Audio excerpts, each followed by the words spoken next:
ಹರಿ ಓಂ ನಮಸ್ತೆ ಬಂಧುಗಳೇ. ಸಹನಾ ಅಕ್ಷಯ್ ಯೂಟ್ಯೂಬ್ ಚಾನೆಲ್ಗೆ ಸ್ವಾಗತ. ಮೊದಲೆಲ್ಲ ಅಪ್ಪ ಅಮ್ಮ ಬೈದರೆ ಕೂಗಿ ಕಿತಾಪತಿ ಮಾಡಿ ಮತ್ತೆ ಅದೇ ಲೂಟಿಯ ಕಂಟಿನ್ಯೂ ಮಾಡಿಕೊಂಡಿದ್ದು. ಆದರೆ ಈಗಿನ ಮಕ್ಕ ಖಾಲಿ ಒಂದು ಬೈದರೆ ಸಾಕು ಡಿಪ್ರೆಷನ್ ಸುಸೈಡ್ ಹೇಳುವ ಮಟ್ಟಕ್ಕೆ ಬೈಂದು. ಅಂಬಾಗ ಅಪ್ಪ ಅಮ್ಮ ಅವರ ಬೈವದು ತಪ್ಪ, ಅವರ ಸರಿದಾರಿಗೆ ತಪ್ಪಂತದ್ದು ತಪ್ಪ. ಖಂಡಿತ ಎಲ್ಲ ಮಕ್ಕ ಹಿಂಗೇಳಿ ಅಂತ ಹೇಳ್ತಾ ಇಪ್ಪದಲ್ಲ. ಆದರೆ ಇಂದಿನ ಜನರೇಷನ್ನ ಹಿಂಗೆ ತಪ್ಪು ದಾರಿ ಹಿಡಿಯುವವರ ಖಂಡಿತ ಸರಿದಾರಿಗೆ ತಪ್ಪ ಜವಾಬ್ದಾರಿ ನಮ್ಮದು. ಸೊ ಇಂಥ ಮಕ್ಕಳ ಮನಸ್ಸಿನ ಅರ್ಥ ಮಾಡಿಕೊಂಡು ಮುಂದೆ ಇವಕ್ಕೆ ಎಂತ ಮಾಡ್ಲಕ್ಕೂ ಯಾವ ರೀತಿಲಿ ಇವರ ದಾರಿಗೆ ತಪ್ಪಲಕ್ಕೂ ಹೇಳಿ ತಮ್ಮ ಜೀವನ ಹೇಳುವ ಹಾಗೆ ಇದಕ್ಕೋಸ್ಕರವೇ ಮೀಸಲಾಗಿಟ್ಟುಕೊಂಡು ಅವರ ಅರ್ಥ ಮಾಡಿ ಎಂಬ ಒಂದು ಸಂಶೋಧನೆಯಲ್ಲಿ ಹಾಗೆ ಅವರದ್ದೇ ಆದಂತಹ ಅವರದ್ದೇ ಆದಂತಹ ಒಂದು ಸಂಸ್ಥೆಯ ಬಿಲ್ಡ್ ಮಾಡಿಕು ಈ ಮಕ್ಕಳೆಲ್ಲ ಒಂದು ಸರಿ ದಾರಿಲಿ ಕರ್ಕೊಂಡು ಹೋಯಕು ಹೇಳಿ ಒಂದು ಜವಾಬ್ದಾರಿ ಹೊತ್ತುಕೊಂಡು ಇಂದು ನಮ್ಮೊಂದಿಗೆ ಇಪ್ಪದು ಆರು ಹೇಳಿ ಕೇಳಿದ್ರೆ ದುರ್ಗಾ ಪರಮೇಶ್ವರ್ ಭಟ್ ಹೇಳಿ ಇವ್ ಯಾರು ಹೇಳಿ ಕೇಳಿದ್ರೆ ಚೈಲ್ಡ್ ಎಜುಕೇಶನ್ ಸ್ಪೆಷಲಿಸ್ಟ್, ಹಾಗೆ ಕೌನ್ಸಿಲರ್ ಕೂಡ ಅಪ್ಪು. ಅದರೊಟ್ಟಿಗೆ ಎಕ್ಸೆಲ್ PU ಕಾಲೇಜಲ್ಲಿ ಕೌನ್ಸಿಲರ್ ಆಗಿ ವರ್ಕ್ ಮಾಡ್ತಾ ಇದ್ದವು. ಸೊ ಇದ್ರೊಟ್ಟಿಗೆ ಇಂದು ದೊಡ್ಡದಾಗಿ ಲಕ್ಷ ಡೇ ಕೇರ್ ಹೇಳುವ ಸಂಸ್ಥೆಯನ್ನು ತೈಂದವು ಹಾಗೆ ಇದರ ನಡೆಸ್ಕೊಂಡು ಹೋಪ ಒಂದು ದೊಡ್ಡ ಜವಾಬ್ದಾರಿಯನ್ನು ಹೊತ್ತುಕೊಂಡು ಇಂದು ನಮ್ಮೊಂದಿಗಿದ್ದವು. ಬನ್ನಿ ಅವರ ಮಾತಾಡ್ಸುವ. ನಮಸ್ತೆ, ಹೇಗಿದ್ದಿ? ಸೊ ಎಸ್, ಅವರ ಹತ್ರ ಪೂರ್ತಿಯಾಗಿ ಮಾತಾಡುವ ಮೊದಲು ಇಂದು ಆನೆ ಎಲ್ಲಿದ್ದೆ ಹೇಳ್ರೆ ಅದೇ ಲಕ್ಷ ಡೇ ಕೇರ್ ಸೆಂಟರ್ಲಿ ಆನಿದ್ದೆ. ಇದು ಎಲ್ಲಿ ಬತ್ತು ಹೇಳಿ ಅವರ ಬಾಯಿಂದಲೇ ಕೇಳುವ. ಇದೆ ಎಲ್ಲಿ ಈ ಲಕ್ಷ? ನಮಸ್ತೆ ವೀಕ್ಷಕರಿಗೂ ನಮಸ್ತೆ. ಲಕ್ಷ್ಯ ಹೇಳುವಂತದ್ದು ಎನ್ನ 10-12 ವರ್ಷದ ಎಂತ ವೃತ್ತಿ ಜೀವನದ ಎಕ್ಸ್ಪೀರಿಯನ್ಸ್ ಪ್ಲಸ್ ವಿದ್ಯಾರ್ಥಿ ಜೀವನದ ಎಕ್ಸ್ಪೀರಿಯನ್ಸ್ ಎಂತಿದ್ದು, ಅನುಭವ ಎಂತಿದ್ದು, ಆ ಆಲೋಚನೆಗಳ ಒಟ್ಟು ರೂಪುರೇಷೆಯಲ್ಲಿ ಪಡೆದಂತ ಒಂದು ಪ್ರತಿಫಲ ಲಕ್ಷ್ಯ ಎಂದು. ಸೊ ಲಕ್ಷ್ಯದ ಮೂಲಕ ಅನೇಕ ಆಯಾಮಗಳ ಮುಂದಿನ ಒಂದು ಜೀವನದಲ್ಲಿ ಮಾಡಲೇ ಇದ್ದು ಬೇರೆ ಬೇರೆ. ಅದರಲ್ಲಿ 2 ಆಯಾಮಗಳ ಈಗ ತೆರೆದುಕೊಳ್ತಾ ಇತ್ತು. ಮುಂದಿನ ಫೆಬ್ರವರಿ 12ರಂದು 2026 ಫೆಬ್ರವರಿ 12ರಂದು ಅದು ಲೋಕಾರ್ಪಣೆ ಆಗ್ತಾ ಇತ್ತು. ಸೊ ಪುತ್ತೂರಿನ ಹೃದಯ ಭಾಗ ಬಳ್ವಾರ್ ಬೈಪಾಸ್ ಹೇಳುವಂತ ಒಂದು ರಸ್ತೆಯಲ್ಲಿ ಒಂದು ಲಕ್ಷ ಡೇ ಕೇರ್ ಸೆಂಟರ್ ಮತ್ತೆ ಲಕ್ಷ ಕೌನ್ಸಿಲಿಂಗ್ ಸೆಂಟರ್ ಹೇಳುವಂತದ್ರ ಹಿಂಗ ಅನಾವರಣಗೊಳಿಸ್ತಾ ಇದ್ದೀವಿ. ಸೊ ಅದರ ಸಂಪೂರ್ಣವಾಗಿ ಯಾವ ರೀತಿಲಿ ಪ್ರಿಪೇರ್ ಮಾಡಿದ್ಯಾ ಹೇಳಿದ್ರೆ ಈಗಿನ ಒಂದು ಜನರೇಷನ್ಗೆ ಅಗತ್ಯವಾಗಿ ಯಾವುದರ ಕಳ್ಕೊಳ್ತಾ ಇದ್ದು ಅದರ ಕೊಡುವುದರ ಒಂದು ವ್ಯವಸ್ಥೆಯ ಹೆಂಗದರ ಮಾಡಿಕೊಳ್ತಾ ಇದ್ದೀಯ. ಓಕೆ, ಆಗಲಿ. ಸೊ ಅದೇ ಇಂದಿನ ಲೊಕೇಶನ್ ಸ್ಪಾನ್ಸರ್ ಹೇಳಕ್ಕೂ ಲಕ್ಷ ಡೇ ಕೇರ್ ಸೆಂಟರ್ ನಮ್ಮ ಬೈಪಾಸ್ ಇಲ್ಲಿ ಹೋಟೆಲ್ ಪ್ರಾರ್ಥನಾದ ಎದುರು ಇಪ್ಪಂತಹದ್ದು. ಹಾಗೆ ಇದ್ರ ಬಗ್ಗೆ ಹೆಚ್ಚಿನ ಮಾಹಿತಿ ಮಾತಾಡುವಂತ ಮೊದಲು, ಖಂಡಿತ ಇಂದಿನ ಮಕ್ಕಳ ಬಗ್ಗೆ ಮಾತಾಡುವಂತ ಮೊದಲು, ಇವು ಮಗುವಾಗಿಪ್ಪಾಗ ಇವರ ಜೀವನ ಹೆಂಗಿತ್ತಿದ್ದು ಹೇಳಿ ಮೊದಲು ತಿಳ್ಕೊಮ್ಮ.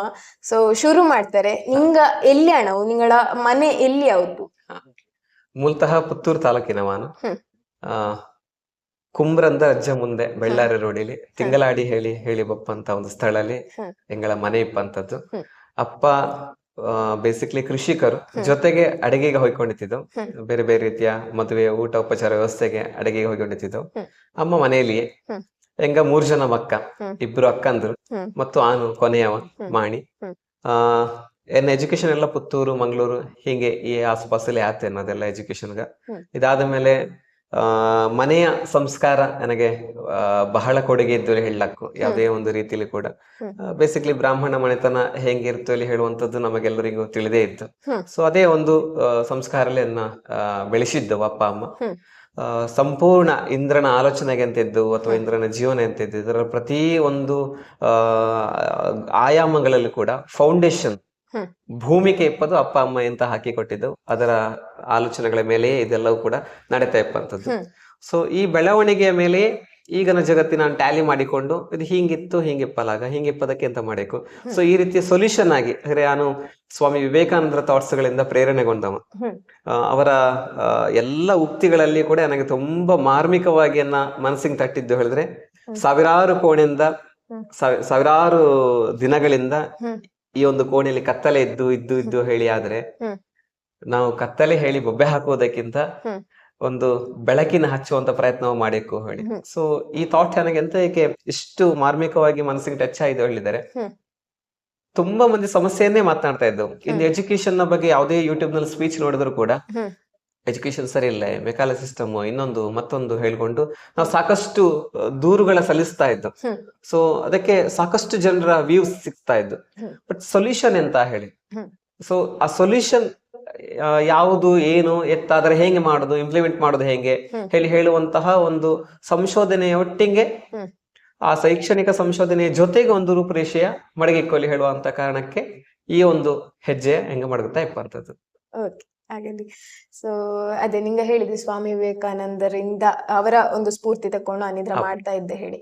ಸೊ ಈ ಒಂದು ಪೊಸಿಷನ್ಗೆ ಬರೇಕಾರೆ, ಇವರ ಒಂದು ಸ್ಫೂರ್ತಿ ತೆಕ್ಕೊಳ್ಳೇಕಾರೆ, ನಿಂಗ ಅನ್ನದೇ ಆಲ್ರೆಡಿ ಹೇಳಿದೆ, ನಿಂಗ XLPU ಕಾಲೇಜಲ್ಲಿ ನಿಂಗ ವರ್ಕ್ ಮಾಡ್ತಾ ಇದ್ದಿ ಹೇಳಿ. ಹಂಗಾರೆ ನಿಂಗ ಈ ಚೈಲ್ಡ್ ಎಜುಕೇಶನ್ ಸ್ಪೆಷಲಿಸ್ಟ್ ಹೇಳಿ ಅಪ್ಪಲೆ ಅಥವಾ ಈ ಒಂದು ಹೆಜ್ಜೆ ಮಾಡುಗ್ಲೆ ನಿಂಗ ಇದು ಹೆಂಗೆ ಕಾರಣ ಹೇಳಿ, ಇದು ಇಂಟರ್ಲಿಂಕ್ ಹೆಂಗೆ ನಿಂಗ ಅಲ್ಲಿ ಕೆಲಸ ಮಾಡಿಕೊಂಡು ಇಲ್ಲಿ ಪುನಃ ಅಂಬಾಗ ನಿಂಗಳ ಎಂತ ಎಜುಕೇಶನ್ ಬ್ಯಾಕ್ ಗ್ರೌಂಡ್ ಇದೇ ರೀತಿ ಅದ ಹೇಳಿ, ಈ ಚೈಲ್ಡ್ ಎಜುಕೇಶನ್ ಸ್ಪೆಷಲಿಸ್ಟ್ ಅಪ್ಪಂತ ಎಜುಕೇಶನ್ ಬ್ಯಾಕ್ ಗ್ರೌಂಡೇ ನಿಂಗ ಹೊಂದಿದ್ದ ಹೆಂಗೆ? ಇಲ್ಲ, ಎನ್ನದು ಬೇಸಿಕ್ಲಿ ಬಂದು ನಾರ್ಮಲ್ ಎಜುಕೇಶನ್ ಅಲ್ಲಿ ಎನ್ನದು HR specialisation, human resource management. So ಒಂದು ಸಂಸ್ಥೆ, ಆ ಸಂಸ್ಥೆಯಲ್ಲಿ ಹೇಗೆ ಜನರ ತಕೊಂಬೋದು, ಅವರ ಮೆಂಟಾಲಿಟಿ ಹೆಂಗಿರುತ್ತು, ಅವರ ವರ್ಕ್ ಎಫಿಷಿಯನ್ಸಿ ಬರಕಾರೆ ಏನ್ ಮಾಡಬೇಕು, ಸೊ ಒಬ್ಬಂಗೆ ಎಷ್ಟು ಕೆಲಸಗಳ ಡಿವೈಡ್ ಮಾಡಬೇಕು, ಯಾವ ತರ ಕ್ರಿಯೇಟಿವಿಟಿ ಆಗಿ ಅವಂದ ವರ್ಕ್ ತೆಗಿಸಬೇಕು. ಸೊ ಈ ತರದ್ದೇ ಅನ್ನೋದು ಆಕ್ಚುಲಿ ಎಜುಕೇಶನ್ ಆದದ್ದು HR ಸ್ಪೆಷಲೈಸೇಷನ್ ಅಲ್ಲಿ.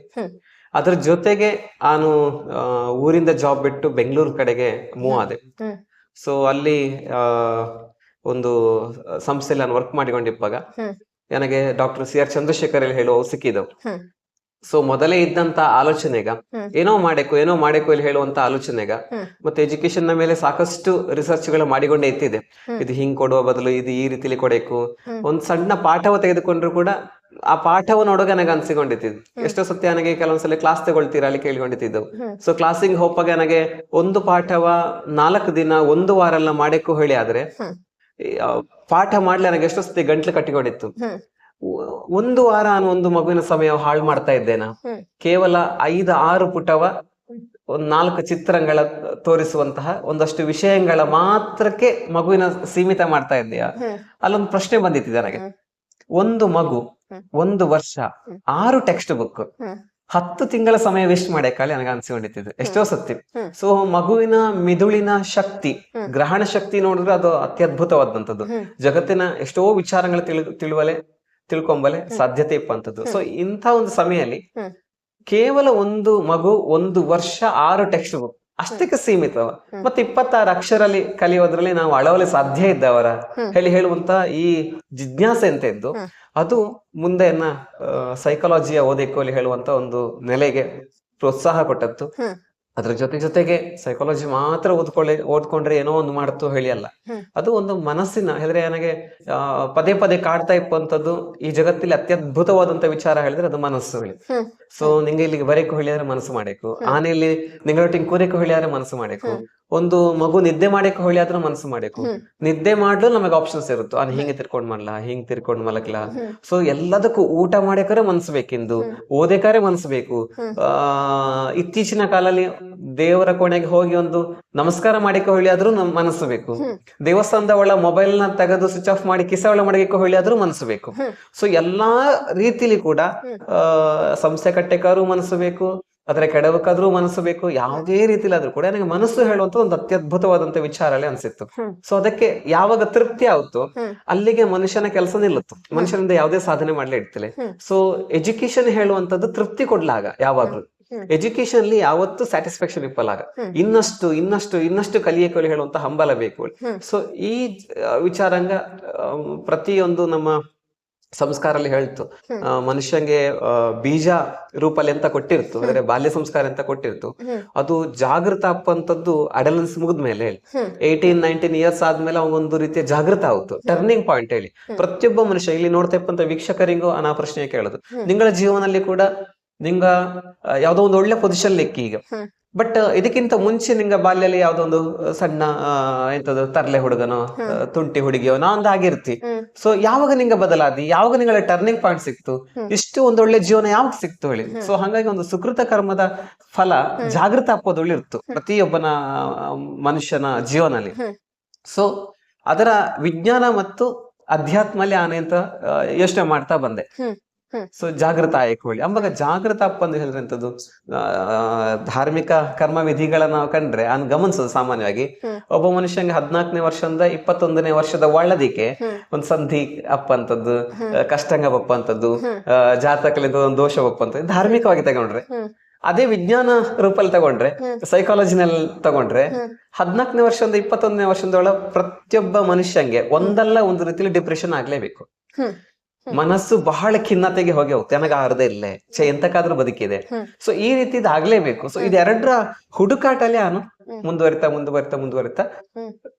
ಸೈಕಾಲಜಿ ಹೇಳೋದು ಇಷ್ಟ ಆಯ್ತು. ಅದರಲ್ಲಿಯೂ ದೊಡ್ಡವರ ಬಗ್ಗೆ ತಿಳ್ಕೊಂಬೋದಕ್ಕಿಂತಲೂ ಎಲ್ಲಿ ಮೂಲ ಸೂಜಿ ಬಿದ್ದಲ್ಲೇ ಹುಡುಕಿಕೊಳ್ಳಿ ಹೇಳ್ತು. ಹಾಗಾಗಿ ಸೂಜಿ ಬೀಳೋದಲ್ಲಿ ಸಣ್ಣ ಮಗುವಿನ ಎಳವೆಲೆ ಕೊಟ್ಟಾದ್ರೆ ಮಾತ್ರ ಸರಿ ಆಗುತ್ತಲ್ಲಿ ಹೇಳೋ ನೆಲೆಯಲ್ಲಿ ಚೈಲ್ಡ್ ಸೈಕಾಲಜಿ. ಅದಾದ ನಂತರ ಬ್ರೈನ್ ಬಗ್ಗೆ ಯೋಚನೆ ಮಾಡ್ತಾ ಬಂದೆ. ಮನುಷ್ಯನ ಮಿದುಳು ಹೆಂಗೆ ಯೋಚನೆ ಆಗುತ್ತೆ, ಮಿದುಳಿಗೆ ಎಷ್ಟು ಕೊಡ್ಲಾಕೊಳ್ಳಿ, ಇದೆರಡರ ಸಮ್ಮಿಲನ ಇಂದು ಎನ್ನ ಜೀವನ. ಸೊ ಅದೇ ಈಗ ನಿಂಗಳ ಪ್ರೊಫೆಷನಲ್ ಲೈಫ್ ಎಕ್ಸೆಲ್ ಕಾಲೇಜಲ್ಲಿ ಮಾಡ್ತಾ ಇದ್ದಿ. ಸೊ ಇದ್ರ ಬಗ್ಗೆ ಒಂದು ಚೂರು ಹೇಳ್ತಾರೆ.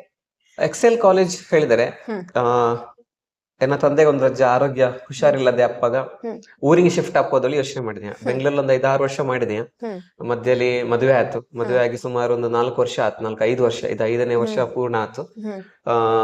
ಸೊ ಅಪ್ಪಂಗ ಹುಷಾರಿಲ್ದೆಪ್ಪಾಗ ನಾನೊಬ್ಬನೇ ಮಗ ಆದ ಕಡೆ ನನ್ನ ಅಜ್ಜೆ ಕರ್ತವ್ಯ ಊರಿಗೆ ಬೋಧನೆ ಮಾಡೋ ಮೊದಲು ಅಪ್ಪ ನೋಡಿಕೊಳ್ಳಿಕ್ಕೆ ಹೊಳಿ ಹೇಳುವಂತ ಒಂದು ವಿಚಾರಾರ್ಥವಾಗಿ ಮತ್ತೆ ಊರಿಗೆ ಶಿಫ್ಟ್ ಅಪ್ ಅಂತ ಒಂದು ಯೋಚನೆ ಮಾಡಿದೆ.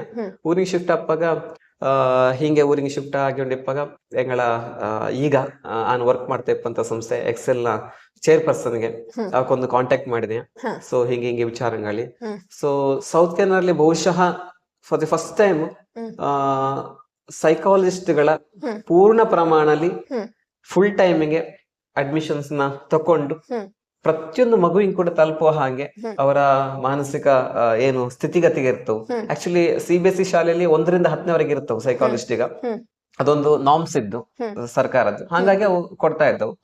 ಆದ್ರೆ ಆಕ್ಚುಲಿ ಇನ್ನು ತುಂಬಾ ತೀವ್ರವಾಗಿ ಅಗತ್ಯ ಎಲ್ಲಿ ಬೇಕಾಗುತ್ತೆ ಹೇಳಿದ್ರೆ ಅಡಲ್ಟೆನ್ಸಿಂಗ್, ಅಂದ್ರೆ PUC ಏಜಿಗೆ, ಟೀನೇಜಿಂಗೆ. ಆ ಟೀನೇಜ್ ಅಲ್ಲಿ ಬಹಳ ಚಂಚಲತೆ. ಒಂದು ಕಡೆಯಲ್ಲಿ ಪ್ರೊಫೆಷನಲ್ ಕೋರ್ಸಿಂಗ್ಗೆ ಕಾಲು ಮಾಡಬೇಕು, ಆ ಒತ್ತಡ. ಒಂದು ಕಡೆಯಿಂದ ಹಾರ್ಮೋನ್ ಇಂಬ್ಯಾಲೆನ್ಸ್ ಇಂದಾಗಿ ಆಕರ್ಷಣೆಗೆ ಒಳಗಾಗ್ತಾ ಇರ್ತವು, ಅಂತಹ ಒಂದು ಒತ್ತಡ ಇರುತ್ತೆ. ಓಕೆ, ಅಟ್ರಾಕ್ಷನ್ಸ್ ಹೇಳಿ ಗಂಡು ಹೆಣ್ಣಿಂದು ಅದು ಒಂದು ರೀತಿಯ ಒಂದು ಸಮಸ್ಯೆಯಾಗಿ ಸೃಷ್ಟಿಯಾಗಿರ್ತು.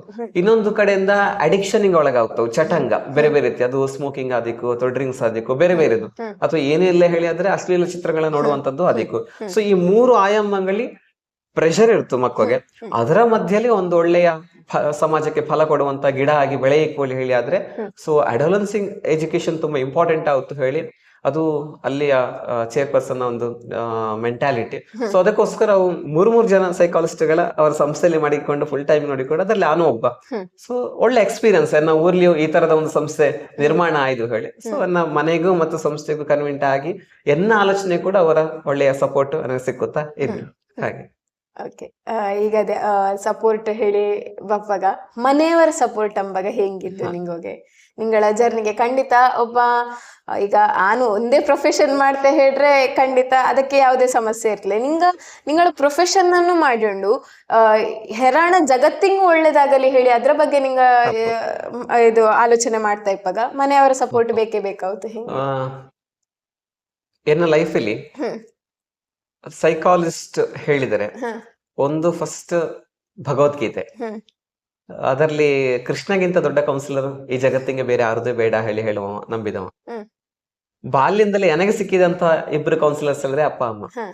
ಮನೆಯ ವಾತಾವರಣ ಯಾವ್ದು ಸರಿ ಯಾವ್ದು ತಪ್ಪು ಯೋಚನೆ ಮಾಡಿಕೊಂಡು ಮತ್ತೆ ನಿರ್ಧಾರ ತಗೊಂಬೋದು. ನಾನು ಯಾವಾಗ್ಲೂ ಮಕ್ಕಳು ಹೇಳಿದ್ದು ಫಸ್ಟ್ ಏನಾದ್ರೂ ಒಂದು ಥಾಟ್ ಬಂದ್ರೆ, ಏನಾದ್ರೂ ಒಂದು ಕೋಪ ಬಂದ್ರೆ, ಏನಾದ್ರೂ ಒಂದು ಕೆಟ್ಟ ಕೆಲಸವೋ ಒಳ್ಳೆ ಕೆಲಸವೋ ಯಾವುದೇ ಕೆಲಸಗಳನ್ನ ಮಾಡಿಕೊಳ್ಳಿ ಆದ್ರೆ pause, think then take decision ಹೇಳಿ, ನಿಧಾನಿಸು ಮತ್ತೆ ಯೋಚನೆ ಮಾಡು, ಆಮೇಲೆ ನಿರ್ಧಾರ ತೆಕ್ಕೊಳ್ಳಿ. ಈ ಫಾರ್ಮುಲಾ ಯಾವತ್ತು ಲೈಫಿಂಗ್ ಅಪ್ಲೈ ಮಾಡಿಕೊಳ್ಳಿ ಹೇಳ್ತಾರೆ. ಪ್ರತಿಯೊಂದು ವಿಚಾರ ಕೂಡ ಈ ಫಾರ್ಮುಲಾ ಅಪ್ಲೈ ಮಾಡಿಕೊಳ್ಳಿ. ಸೊ ಈ ಫಾರ್ಮುಲಾ ಆಕ್ಚುಲಿ ನನಗೆ ಸಿಕ್ಕಿದ್ದು ಮನೆಯಿಂದ. Pause, think, then take decision ಹೇಳಿ. ಯಾವತ್ತು ಹಾಗೆ ನಿಲ್ಲು ಮಗ, ಯೋಚನೆ ಮಾಡುವ, ಹೋಗ. ಸೊ ಈ ರೀತಿಯ ಒಂದು ಫಾರ್ಮುಲಾ ನನಗೆ ಮನೆಯಿಂದ ಸಿಕ್ಕಿದ ಕಾರಣ ಬೆಸ್ಟ್ ಕೌನ್ಸಿಲರ್ಸ್ ನನಗೆ ಫಿಸಿಕಲಿ ನನಗೆ ಫಸ್ಟ್ ಸಿಕ್ಕಿದ್ದು ನನಗೆ ಅಪ್ಪ ಅಮ್ಮ. ಸೊ ಅವರ ಈ ಒಂದು ಯೋಚನೆ ಅಂತ ಇದ್ದು ಅದು ಎಂಗಳ ಮನೆಯಲ್ಲಿ ಯಾವಾಗಲೂ ಚರ್ಚೆ ಆಗಿಯೇ ಮುಂದೆ ಹೋಗ್ಬೋದು. ಮನೆಯಲ್ಲಿ ರೌಂಡ್ ಟೇಬಲ್ ಚರ್ಚೆ ಆಗದೆ ಯಾವುದೇ ಕಾರ್ಯಾಂಗ ಮನೆಯಲ್ಲಿ ಬೇರೆ ಯಾವುದೇ ರೀತಿಯಲ್ಲಿ ಅದು ರೂಪುಗೊಳ್ಳುತ್ತಿಲ್ಲ. ಫಸ್ಟ್ ನಾನು ಹೇಳ್ತೇನೆ ವಿಚಾರ ಹಿಂಗಿದ್ದವು ಒಂದು ರೀತಿಲಿ ಅಂತ ಹೇಳಿದ್ರೆ, ನಾನು PUC ಈ ಡಿಗ್ರಿ ವಯಸ್ಸಲ್ಲಿ ಇಪ್ಪಾಗ ರಾಮಕೃಷ್ಣ ಆಶ್ರಮಕ್ಕೆ ಹೋಗಿ ಹೊಂದಿತ್ತಿದೆ. ಮಂಗಳೂರಿನ ಮಂಗಳಾದೇವಿ ಟೆಂಪಲ್ ಹತ್ರ ಇಪ್ಪಂತ ರಾಮಕೃಷ್ಣ ಆಶ್ರಮ ಹೋಗಿ ಹೊಂದಿತ್ತಿದೆ. ಸೊ ಅದು ಬಹಳ ಅತ್ಯದ್ಭುತವಾದಂತಹ ಒಂದು ಸಪೋರ್ಟ್ ಮತ್ತು ಎನ್ನ ಬೆಳೆಸಿದಂತಹ ಒಂದು ಒಳ ಎಂತ ಒಂದು ಶಕ್ತಿ ಇದ್ದು, ಎಂತ ಯೋಚನೆಗೆದ್ದವು. ಇದು ಬೀಜ ರೂಪಲ್ಲಿ ಅದಕ್ಕೆ ಬೆಳೆಸಿದ್ದು, ಆ ಬೀಜವ ಬೆಳೆಸಿದ್ದು ಅದು ರಾಮಕೃಷ್ಣ ಆಶ್ರಮ. ಅದನ್ನ ಅಲ್ಲಿಯ ಸ್ವಾಮೀಜಿಗ ಸಂತರುಗ ಹಂಗಿಂದು ಆಲ್ ಓವರ್ ಕರ್ನಾಟಕದಾದ್ಯಂತ ನನಗೆ ಎಲ್ಲ ಸ್ವಾಮೀಜಿಗಳ ಒಂದು ಕಾಂಟ್ಯಾಕ್ಟ್ ಇದ್ದು, ಅವರ ಕಡೆಯಿಂದ ಒಳ್ಳೊಳ್ಳೆಯ ವಿಶ್ವಾಸಗ ಬತ್ತು, ಒಳ್ಳೆಯ ಸಪೋರ್ಟ್ ಇದ್ದು, ಒಳ್ಳೆಯ ಮಾರ್ಗದರ್ಶನ ಇದ್ದು. ಅಲ್ಲಿಗೆ ಹೋಗಿ ಆದಿತ್ಯವಾರ ಎಲ್ಲ ಹೋಪಾಗ ಇಡೀ ದಿನ ಅಲ್ಲಿ ಹೋಗೋದು, ಅಲ್ಲಿ ಜಪ ಮಾಡೋದು, ಸ್ವಾಮಿಗಳ ಜೊತೆ ಚರ್ಚೆ ಮಾಡುವುದು, ಇದನ್ನೇ ಚರ್ಚೆ ಮಾಡುದು. ಈ ತರ ಎಜುಕೇಶನ್, ಉಪನಿಷತ್ತು, ಭಗವದ್ಗೀತೆ, ವೇದ ಇದರ ಬಗ್ಗೆ ಚರ್ಚೆ ಮಾಡುವಂತದ್ದು. ಸೊ ಈ ಚರ್ಚೆ ಎಲ್ಲ ಮುಗಿಸಿ ಬೈಕಲ್ಲಿ ಮನೆಗೆ ಬಪ್ಪಾಗ ಮಧ್ಯರಾತ್ರಿ 12 ಗಂಟೆ 2 ಗಂಟೆ ಎಲ್ಲ ಆಗಿಕೊಂಡಿತ್ತು. ಸೊ ಒಬ್ಬ ವಯಸ್ಸಿಗೆ ಬಂದ ಹುಡುಗ ಅವ ಹೀಗೆ ಲೇಟ್ ಆಗ್ತಾ ಇದ್ದು ಅದು ಯಾವುದೇ ಇದನ್ನ ನೋಡದೆ ಅವ ಆಶ್ರಮಕ್ಕೆ ಹೋಗ್ತಾ ಇದ್ದ, ಮಠಕ್ಕೆ ಹೋಗ್ತಾ ಇದ್ದ. ಹಾಗಾಗಿ ನನಗೆ ಯಾವುದೇ ತೊಂದರೆ ಇಲ್ಲೇ ಹೇಳಿ ಅಪ್ಪನು ಅಮ್ಮನು ಮಧ್ಯರಾತ್ರಿ 12 ಗಂಟೆ ಆದ್ರೂ 1 ಗಂಟೆ ಆದ್ರೂ ಹಾಲ್ಲೇ ಮನಿಕೊಂಡು ಕಾದುಕೊಂಡಿದ್ದ. ನನಗೆ ಯಾವತ್ತು ನನಗೆ ಪ್ರಶ್ನೆ ಮಾಡಿದ್ದವೇ ಎಲ್ಲಿ ಹೋಗ್ತಾ ಇದ್ದೆ, ಈ ವಯಸ್ಸಿಗೆ ಎಂತದ್ದು ಎಂತ ಅಂತ ಹೇಳಿ. ಸೊ ಅದೊಂದು ಬಿಗ್ಗೆಸ್ಟ್ ಸಪೋರ್ಟ್. ಎಷ್ಟೋ ಮನೆಗಳಲ್ಲಿ ಆ ಸಪೋರ್ಟ್ ಇಲ್ಲೇ ಅಂತ ಕೇಳಿದ್ರೆ, ಕೊಟ್ಟ ಸಪೋರ್ಟಿನ ಕೊಟ್ಟ ಫ್ರೀಡಮ್ ನ ಯೂಸ್ ಮಾಡಿಕೊಳ್ಳುವಂತ, ಸರಿಯಾದ ರೀತಿಯಲ್ಲಿ ಉಪಯೋಗಿಸಿಕೊಳ್ಳುವಂತ ಮಕ್ಕಳ ಕೊರತೆ ಇದ್ದು, ಆ ಮನಸ್ಸಿನ ಕೊರತೆ ಇದ್ದು, ಜೊತೆಗೆ ಆ ಧೈರ್ಯ ಕೂಡ ಪಾಲಕರಿಗೆ ಇಲ್ಲದ ಹೊರತು ನನಗೆ ಅಂತ ಒಂದು ವಾತಾವರಣ ಸಿಕ್ಕಿತ್ತು. ಸೊ ಇಂದು ಈ ಮಟ್ಟಕ್ಕೆ ಬೆಳೆಸಿದ್ದವು ಅಪ್ಪ. ಆಗಲಿ. ಅದೇ ಈಗ ನಿಂಗ ಹೇಳಿದ್ವಿ ಕೆಲವು ಈಗ ಮಕ್ಕಳ ಕೊರತೆ ಇದ್ದು ಹೇಳ್ರೆ ಫ್ರೀಡಮ್ ತೆಕ್ಕೊಂಬಂತದ್ದು. ಸೊ ನಿಂಗಳ ಪ್ರಕಾರ ಈ ಜೆನ್ ಆಲ್ಫಾ ಹೇಳಿ ಅಂತ ಬರ್ತಾ ಇದ್ದು ಇದ್ರೆಲ್ಲ ನೋಡಿದರೆ ನಿಂಗೆ ಇಂದಿನ ಜನರೇಷನ್ ನ ಮಕ್ಕ ಹೇಗಿದ್ದವು ಹೇಳಿ ಅನ್ಸುತ್ತೆ? ನನಗೆ ಈಗ ಈ ಸ್ಪಾಟ್ ಇಲ್ಲಿ ಒಂದು ಯೋಚನೆ ಬಂದದ್ದು, ಏನನ್ನೂ ಕೊಡುವುದಕ್ಕೆ ಮರೆತಿದ್ದೀಯಾ, ಹಾಗಾಗಿ ಏನನ್ನು ಪಡೆದುಕೊಳ್ತಾ ಇಲ್ಲೆಯಾ ಅಂದ್ರೆ ನಾವು ಬೆಳವಾಗ ಇದೆಲ್ಲ ಇದ್ದೀರಾ, ಟಿವಿ, ಮೊಬೈಲು ಅಥವಾ ಈ ತರದ ಗೂಗಲ್ ಸರ್ಚ್ ಮಾಡುವಂತದ್ದು, ಇಡೀ ಗ್ಲೋಬಲ್ ಬಗ್ಗೆ ತಿಳ್ಕೊಂಬೋದು, ಆ ತರದೆಲ್ಲ ಇದ್ದೀರಾ. ಆದ್ರೆ ಮಾನವೀಯತೆಯಿಂದ ಬದುಕುದು ಹೆಂಗೆ ಹೇಳುವ ಬದುಕೋ ಕಲೆ ಎಂಬಕ್ಕೆ ಎಳವೆಯಿಂದಲೇ ಸಿಕ್ಕಿ ಹೊಡಿತಿದ್ರು. ಹೊಂದಾಣಿಕೆ ಹೆಂಗೆ, ಹಂಚಿಕೊಂಡು ತಿಂಬೋದು ಹೆಂಗೆ, ಸಮಾಧಾನಗೊಂಬುದು ಹೆಂಗೆ, ಆ ಎಮೋಷನಲ್ ಬ್ಯಾಲೆನ್ಸ್ ಹೆಂಗ್ ಮಾಡೇಕಂಗ. ಸೊ ಆ ತರದೆಲ್ಲ ಇತ್ತು. ಈಗ ಸದ್ಯಕ್ಕೆ ಅದೆಲ್ಲ ಕಡಿಮೆ ಆಯ್ತು, ಕೊಡುವುದರ ಕಡಿಮೆ ಮಾಡಿದ್ದವು. ಎಂತ ಹೇಳಿದ್ರೆ ವರ್ಕ್ ಶೆಡ್ಯೂಲ್. ಇಂದಿನ ಒಂದು ಅಪ್ಪ ಅಮ್ಮನ ನಾವು ದೂರ್ಲೆ ಹೋಪಲಿಲ್ಲ ಎಂತ ಹೇಳಿದರೆ, ಈಗನ ಯುವಕರ ಅಥವಾ ಪೇರೆಂಟ್ಸ್ ಗಳ ದೂರುವ ಹಂಗಿಲ್ಲ. ಎಂತ ಹೇಳಿದ್ರೆ, ಇಂದ್ರನ ಒಂದು ಬೆಲೆ ಏರಿಕೆ ಅಂತ ಜಗತ್ತಿಲಿ ಇಬ್ಬರು ದುಡಿಯೋದು ಅನಿವಾರ್ಯ. ಇಬ್ಬರು ದುಡಿಯೋದೇ ಏನು ಮಾಡ್ಲಾಗುತ್ತಿಲ್ಲ. ಇಬ್ಬರು ದುಡಿಯಲೇ ಹೋದವು ಹೇಳಿದ್ರೆ ಮನೇಲಿ ಮಕ್ಕಳ ಮೇಲೆ ಗಮನ ಕಡಿಮೆ ಆಗೇ ಆಗುತ್ತು. ಸೊ ಎಲ್ಲಿ ಗಮನ ಕಡಿಮೆ ಆಯ್ತು ಅಲ್ಲಿ ಮಾತ್ರ ಈ ಫಾಲ್ಟ್ ಕಾಣ್ತಾ ಇಪ್ಪದು. ಎಲ್ಲಿ ಅಪ್ಪ ಅಥವಾ ಅಮ್ಮನ ಗಮನ ಮಗುವಿನ ಮೇಲೆ ಇದ್ದುಕೊಂಡು ಅದರ ದಿನನಿತ್ಯ ಚಟುವಟಿಕೆಯ ಫಾಲೋ ಅಪ್ ಮಾಡ್ತಾ ಇದ್ದವು ಅಂತ ಮಕ್ಕಳ ಸಮಸ್ಯೆ ಇಲ್ಲ. ನಮಗೆ ಯಾವ ಜನರೇಷನ್ ಚೇಂಜ್ ಆದ್ರೂ ಕೂಡ ಸಮಸ್ಯೆ ಇಲ್ಲ. ಎಲ್ಲಿ ಮಕ್ಕಳ ಅಬ್ಸರ್ವೇಷನ್ ಕೊರತೆ ಆಯ್ತು, ಅದರ ಪಾಲನೆ ಪೋಷಣೆಯ ಬಗ್ಗೆ ಗಮನ ಕೊಡದೆ, ಇಂದು ನಿಂಗ ಗಮನಿಸಿದರೆ ಮೊದಲೆಲ್ಲ ಹಿಯರಿಂಗ್ ಸಮಸ್ಯೆ ಇಪ್ಪವಕ್ಕೆ ಮಾತ್ರ ಸ್ಪೀಚ್ ಸಮಸ್ಯೆ ಇತ್ತು. ಹಿಯರಿಂಗ್ ಯಾರಿಗೆ ಕೆಮಿಕೆ ಹೇಳ್ತಿಲಿ, ಯಾವ ಮಗುವಿನ ಕೆಮಿಕೆ ಹೇಳ್ತಿಲಿ ಅವಕ್ಕೆ ಮಾತ್ರ ಮಾತನಾಡ್ಲಿಕ್ಕೆ ಸಮಸ್ಯೆ ಇತ್ತು. ಬಟ್ ಇಂದು ಯಾವ ರೀತಿಲಿ ಬೈಂದು ಹೇಳಿದ್ರೆ, ಪೇರೆಂಟ್ಸ್ ವರ್ಕ್ ಶೆಡ್ಯೂಲ್ ಇಪ್ಪ ಕಾರಣ, ಹೊರಗಡೆ ಔಟ್ಸೈಡ್ ದುಡಿಯೋಲಿ ಹೋಗ್ತಾ ಇಪ್ಪ ಕಾರಣ, ಮೊದಲನ ಕೊಂಡಾಟದ ಮಾತು ಈಗ ಮಗುವಿನ ಜೊತೆಗೆ ಇಲ್ಲದೆ ಇಪ್ಪದ್ರಿಂದ ಡಿಲೇ ಸ್ಪೀಚ್ ಹೇಳುವಂತಂದ್ರೆ ಸ್ಪೀಚ್ ತುಂಬಾ ಡಿಲೇ ಮಾಡ್ತಾ ಇದ್ದ ಮಗು. 4 ವರ್ಷ ಆದ್ರೂ ಮಾತಾಡಿದ್ದಿಲ್ಲ. ಹಾಗಾಗಿ ಸ್ಪೀಚ್ ಥೆರಪಿಗೆ ಹಾಕುವ ಅಲ್ಲಿ ಹೇಳುವಂತಹ, ನಿಂಗ ಮಂಗಳೂರನ್ನೇ ಗಮನಿಸಿದರೆ ಸುಮಾರು ಒಂದು 7-8 ಸ್ಪೀಚ್ ಥೆರಪಿಯ ಸೆಂಟರ್ಸ್ ತುಂಬಾ ಪ್ರೊಫೆಷನಲ್ ಆಗಿ ಮಾಡ್ತಾ ಇದ್ದವು. ನಮ್ಮ ಪುತ್ತೂರ್ಲಿ ಆನಿಪ್ಪ ಊರಿಲಿ ಒಂದೇ ಒಂದು ಸ್ಪೀಚ್ ಥೆರಪಿ ಸೆಂಟರ್ ಇತ್ತಿಲ್ಲ. ಸ್ಪೀಚ್ ಥೆರಪಿ ಆರಿಂಗ್ ಇತ್ತು ಹೇಳಿದ್ರೆ ಆರಿಂಗ್ ಹಿಯರಿಂಗ್ ಪ್ರಾಬ್ಲಮ್ ಇದ್ದು ಅವಕ್ಕೆ ಏನೋ ಒಂದು ಪ್ರಯತ್ನ ಮಾಡುವ ಅಲ್ಲಿ ಹೇಳುವಂತ ನೆಲೆಯಲ್ಲಿ ಎಲ್ಲೋ ದೂರಲ್ಲಿ ಇತ್ತಿದ್ದು, ಡಿಸ್ಟಿಕ್ಕಿಂಗ್ ಒಂದಲ್ಲಿ ಹೇಳುವಂಗೆ. ಬಟ್ ಇಂದು ಪುತ್ತೂರ್ಲಿ 4 ಇದ್ದು. ಸೊ ಹಾಗಾಗಿ ಜನರೇಷನ್ ಸಮಸ್ಯೆ ಎಲ್ಲಿಂದ ಬತ್ತು ಹೇಳಿದ್ರೆ ಪಾಲಕರ ಗಮನ ಹರಿಸುವಿಕೆ ಸಮಸ್ಯೆ ಆದದ್ರಿಂದ ಬತ್ತು. ಸೊ ಸಮಸ್ಯೆ ಗಮನ ಕೊಟ್ಟಿದ್ದಿಲ್ಲ ಹೇಳಿ ಆದ್ರೆ ಅದು ಸಮಸ್ಯೆ ಹಾಗೆ.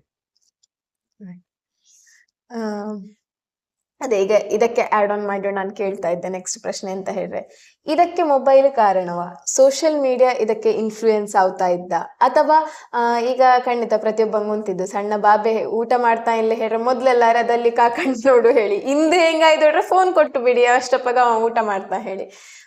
ಇದು ಅನ್ನೋದು ಒಂದು ಪ್ರಶ್ನೆ. ಇದಕ್ಕೆ ಆಡ್ ಆನ್ ಆಗಿ ಇನ್ನೊಂದೇಂತರ ಹೇಳಿದ್ರೆ, ಕೆಲವು ಕಾರ್ಟೂನ್ಸ್ಗಳ ನೋಡ್ಲಾಗ, ಈಗ ಹೇಳುದಾದ್ರೆ ಕೋಕೋ ಮೆಲನ್ ಅದ್ರ ನೋಡ್ಲಾಗ ಹೇಳಿ, ಇದ್ರ ಬಗ್ಗೆ ನಿಗಳ ಅಭಿಪ್ರಾಯ ಎಂತ? ಓಕೆ, ಈಗಿನ ಜನರೇಷನ್ಗೆ ಟಿವಿ ಸಮಸ್ಯೆಯ ಅಲ್ಲ ಹೇಳ್ತಾವ್, ಮೊಬೈಲ್ ಸಮಸ್ಯೆ ಇದೆ. ಹೆಂಗ ಸಣ್ಣದಾಗಿಪ್ಪಾಗ ಟಿವಿ ಸಮಸ್ಯೆ ಆಗಿತ್ತು, ಟಿವಿ ಸಮಸ್ಯೆ ಆಗಿರ್ತದ, ಅದು ಕಣ್ಣಿನ ಸಮಸ್ಯೆ ಆದಿಕ್ಕು ಅಥವಾ ಮಕ್ಕ ಓದ್ತಾವಿಲ್ಲ ಟಿವಿಲೇ ಬಿದ್ದುಕೊಂಡಿರ್ತಾವು, ಎಷ್ಟೊತ್ತಿಗೆ ನೋಡು ಟಿವಿ ನೋಡ್ತಾ ಇರ್ತಾವು ಹೇಳಿ ಹೇಳುವಂತ ಟಿವಿ ಸಮಸ್ಯೆ ಆಗಿತ್ತು. ಈಗ ಮೊಬೈಲ್ ಬಂದು ಟಿವಿ ಕೌಟುಂಬಿಕ ನೆಲೆಯಲ್ಲಿ ಎಲ್ಲರ ಎದುರಿಗೆ ಪ್ಲೇ ಮಾಡುವಂತ ಒಂದು ವ್ಯವಸ್ಥೆ ಇತ್ತು, ಅಲ್ಲಿ ಪ್ರೈವೇಸಿ ಇತ್ತಿಲ್ಲ. ಮೊಬೈಲ್ ಎಂತಕ್ಕೆ ರಾಂಗ್ ಹೇಳಿದರೆ ಹೌ ಟು ಯೂಸ್ ಅಲ್ಲಿ ಹೇಳಿದ್ರೆ ನಾವು ಹೇಳ್ಕೊಡ್ತಾ ಇಲ್ಲ ಒಂದು. ಎರಡನೇದಾಗಿ ನಮ್ಮ ಪೂರ್ತಿಯ ವ್ಯವಸ್ಥೆ ಹೆಂಗಿತ್ತು ಹೇಳಿದ್ರೆ, ಮಕ್ಕ ಯೂಸ್ ಮಾಡುವಂತ ಮೊಬೈಲ್ ಅದರ ಸಿಸ್ಟಮ್ ಬೇರೆ ಇಲ್ಲ, ದೊಡ್ಡವ್ ಯೂಸ್ ಮಾಡುವಂತ ಮೊಬೈಲ್ ಸಿಸ್ಟಮ್ ಬೇರೆ ಇಲ್ಲ. ನನಗೆ ಎಷ್ಟೋ ಸತ್ಯ ಅನ್ಸುತ್ತು, ಮಕ್ಕ ಯೂಸ್ ಮಾಡುವಂತ ಮೊಬೈಲ್ ಹೇಳಿ ಆದ್ರೆ ಅದಕ್ಕೆ ಹೇಳಿ ಸಪರೇಟ್ ಕಂಪನಿಗ ಪ್ರೊಡಕ್ಷನ್ ಮಾಡಕ್ಕಿತ್ತು ಹೇಳಿ ನನಗೆ ಅನ್ಸುತ್ತೆ ಕೆಲವೊಂದು. ಮೊಬೈಲ್ ತಪ್ಪು ಹೇಳ್ತಿಲ್ಲ, ಎಲ್ಲಿ ತಪ್ಪಾಗುತ್ತೋ ಹೇಳಿದ್ರೆ ಸಿಂಗಲ್ ಸ್ಕ್ರೀನ್ ಪ್ರೈವೇಸಿ ಇಪ್ಪಾಗ 1 ಫೀಟ್ ಡಿಸ್ಟೆನ್ಸ್ ಅಲ್ಲಿ ಮಾತ್ರ ಅದನ್ನೇ ನೋಡ್ತಾ ಇಪ್ಪಾಗ ನಿಮಗೆ ಎಂತ ಆಗುತ್ತೆ, ನ್ಯೂರಾನ್ಸ್ ಗ್ರೋತ್ ಆಗುತ್ತಿಲ್ಲ ಮಗುವಿಗೆ. 6 ವರ್ಷದವರೆಗೆ ಮಾತ್ರವೇ ನಿಂಗ ಒಂದು ಮಗುವಿನ ಚಂದ ಮಾಡಿ ಬೆಳೆಸಲು ಅವಕಾಶ ಇಪ್ಪದು, ಆಮೇಲೆ ಅವಕಾಶ ಇಲ್ಲ. ಆಮೇಲೆ 6 ವರ್ಷ ಎಂತ ನಿಂಗ ಹಾಕಿದ್ದಿ ಅದು ಮುಂದಿನ 14 ವರ್ಷದವರೆಗೆ ರನ್ ಆಗುತ್ತೆ. 14 ವರ್ಷದಪ್ಪಾಗ 14ರಿಂದ 19 ವರ್ಷದವರೆಗೆ ಮತ್ತೆ ಒಂದು ಟೈಮ್ ಇದೆ ಬೆಳೆಸಲೆ, ಅದು ಸಂಸಾರಿಕ ನೆಲೆಯಲ್ಲಿ ಅದರ ಪ್ರಿಪೇರ್ ಮಾಡ್ತಾ ಬರೀ ಮತ್ತೆ ನಿಂಗಳ ಅವಶ್ಯಕತೆ ಇಲ್ಲ, ಅಷ್ಟು ಬೆಳೆಸಕದ ಅವಶ್ಯಕತೆ ಇಲ್ಲ.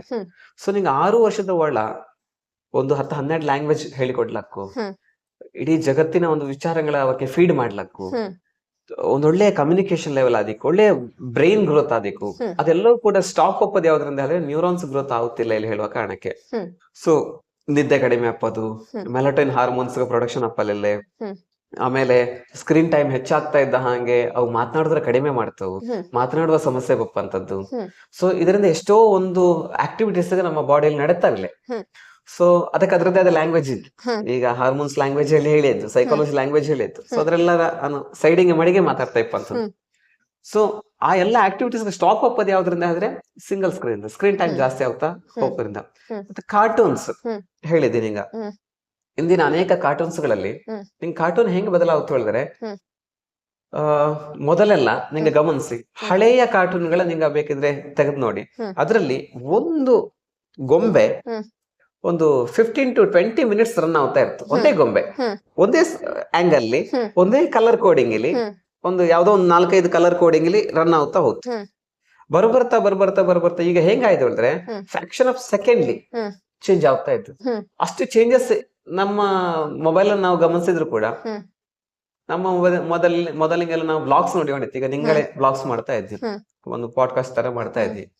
ಸೊ ಬ್ಲಾಗ್ಸ್ ಮಾಡುವವರ ಗಮನಿಸಿ, ಮೊದಲೆಲ್ಲ 1 ಗಂಟೆಗಟ್ಟಲೆ ಬ್ಲಾಗ್ಸ್ ಬಂದೋಡಿತ್ತು, ಆಮೇಲೆ ಅರ್ಧ ಗಂಟೆ ಆಯ್ತು, ಈಗ 5 ಮಿನಿಟ್ಸ್ ಬಂದು 5 ಮಿನಿಟ್ಸ್ ಆದ್ಮೇಲೆ ಈಗ ಒಂದು ಈ 30 ಸೆಕೆಂಡ್ಸ್ ಒಂದು ಸ್ಪೀಡ್ ಆಗಿ ಉದ್ಯಪ್ಪ ಒಂದು ಹೊತ್ತಪ್ಪ ಅಂದ್ರೆ ಒಂದು ಸ್ಪೀಡ್ ವಿಡಿಯೋ ಮಾಡಿ ಅದರಲ್ಲಿ ಒಂದು ಬ್ಯಾಕ್ ಗ್ರೌಂಡ್ 1 ಮಿನಿಟ್ ಇಂದ ಒಂದು ವಿಡಿಯೋ ಹಾಕುತ್ತು, ಫ್ರೆಂಡ್ಸ್ ನಾನು ಹಿಂಗೆ ಮಾಡಿದೆ ಉದ್ಯಪ್ಪ ಆಗತ್ತು ಇರುಳಾತು, ಮಿನಿ ವ್ಲಾಗ್ಸ್.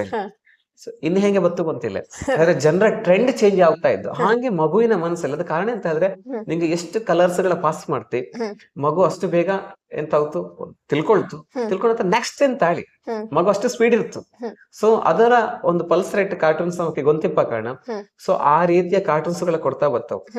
ನಾವು ಸೆಲೆಕ್ಟ್ ಮಾಡುವಾಗ, ನಾವು ಮಕ್ಕಳಿಗೆ ಕಾರ್ಟೂನ್ ಗಳು ಹಾಕುವಾಗ ನಮ್ಮಲ್ಲಿ ಒಂದು ಚೌಕಟ್ಟಿರಬೇಕು, ಲ್ಯಾಂಗ್ವೇಜ್ ಕಲಿಕೆಗೆ ಸಪೋರ್ಟ್ ಆಯ್ತು ಮತ್ತು ಮೋರಲ್ ಸಿಕ್ಕಿತ್ತು. ಇದು 2 ಫಸ್ಟ್ ಪ್ರಿಯಾರಿಟಿ, ಒಂದು ಲ್ಯಾಂಗ್ವೇಜ್ ಮತ್ತೊಂದು ಮೋರಲ್. ನೈತಿಕತೆ ಎಲ್ಲಿ ಸಿಕ್ಕುತ್ತು? ಯಾವ ಕಾರ್ಟೂನು ಸುಮ್ನೆ ಚೇಷ್ಟೆ ಮಾಡಿಕೊಂಡು ಇನ್ನೊಬ್ಬಂಗೆ ಬಡಿಯೋದ್ರಿಂದ ಅವಂಗೆ ಏನೋ ಒಂದು ದೇಹ ವಿಕಾರ ಅಪ್ಪದ್ರಿಂದ ಅಥವಾ ಯಾವ್ದೋ ಒಂದು ಗೊಂಬೆ ಏನೋ ಒಂದು ಸಂಕಷ್ಟದಲ್ಲಿ ಇಪ್ಪದ್ರಿಂದ ಮಗು ನಗ್ತಾ ಇದ್ದು ಹೇಳಿ ಕೊಡ್ಲಾಗ ಯಾವ ಕಥೆಲಿ, ಫಾರ್ ಎಕ್ಸಾಂಪಲ್ ನಾನೊಂದು ತುಂಬಾ ಇಷ್ಟಪಡೋದು ಒಂದು ಮೋಟು ಪತ್ಲಲ್ಲಿ ಒಂದು ಕಾರ್ಟೂನ್ ಇತ್ತು, ಹಿಂದಿ ಬೇಸಿಕ್ಲಿ, ಅದು ಎಲ್ಲಾ ಭಾಷೆಯಲ್ಲಿ ಕೊಡ್ತಾ ಇದ್ದವು. ಆ ಒಂದು ಕಾರ್ಟೂನ್ಲಿ ಗಮನಿಸ್ತಾ ಇಪ್ಪ ಹಾಗೆ ಅಲ್ಲೊಬ್ಬ ಕಳ್ಳ ಇರ್ತಾ, ಒಬ್ಬ ಪೊಲೀಸ್ ಇರ್ತಾ, ಮತ್ತೆ ಊರಿನ ಇಬ್ರು ನಾಯಕರು ಇರ್ತಾವ, ಮೋಟು ಮತ್ತೆ ಪತ್ಲೋಳಿ, ಒಬ್ಬ ದಪ್ಪದವ ಒಬ್ಬ ಸಪುರದ ಮಾಡಿ. ಅವು ಎಂತದೋ ಒಂದು ಊರಿಂಗ ಒಳ್ಳೇದ್ ಮಾಡೇಕೊಲಿ ಹೇಳುವಂತ ಒಂದ್ ನೆಲೆಯಲ್ಲಿ ಮಾಡ್ತಾ ಇರ್ತವ್. ಅದ್ರ ಒಟ್ಟು ಕತೆ ಒಂದ್ ಚಂದ ಇರ್ತು. ಊರಿಗೆ ಹೆಲ್ಪ್ ಮಾಡೋದು, ಊರಿಗೆ ಉಪಕಾರಿ ಅಪ್ಪಂತದ್ದು, ಮನೆಗೆ ಉಪಕಾರಿ ಅಪ್ಪಂತದ್ದು, ಏನೋ ಒಂದು ಒಳ್ಳೇದು ಮಾಡುವಂತದ್ದು, ಅವು ಕಷ್ಟಪಟ್ರು ಇನ್ನೊಬ್ರಿಗೆ ಏನೋ ಹೆಲ್ಪ್ ಮಾಡುವಂಥದ್ದು. ಪೊಲೀಸದೇ ಹಾಗೆ ಇರುತ್ತೆ, ಕಾನೂನು ಕಾಪಾಡೋದು, ಇನ್ನೊಂದು ಮತ್ತೊಂದು ಹೇಳ್ಕೊಂಡು. ಕಳ್ಳನು ಹಾಗೆ ತಪ್ಪಾತ ಹೇಳ್ಕೊಂಡು ಮತ್ತೆ ತಿದ್ದಿಕೊಂಬೋದು.